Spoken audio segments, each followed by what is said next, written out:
കൂട്ടുകാരെ, നമുക്ക് ഒരു തണ്ണിമത്തൻ മുറിക്കാം. അങ്ങനെയുണ്ടെന്ന് നോക്കട്ടെ. അകത്തെ സൂപ്പർ സാധനം എന്ന് പറഞ്ഞാൽ സൂപ്പർ സാധനം. ഇത്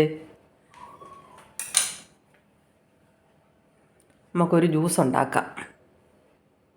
അതെല്ലാം ചെത്തിയെടുത്തു. അതിൻ്റെ കൂടെ ഒരു 4 ഈന്തപ്പഴം, കുറച്ച് കശുവണ്ടി പരിപ്പ്, ഒരു പൂവമ്പഴം, കുറച്ച് പാല്, ഇതെല്ലാം കൂടെ വെച്ച് നമുക്ക് ജ്യൂസ് അടിക്കാം.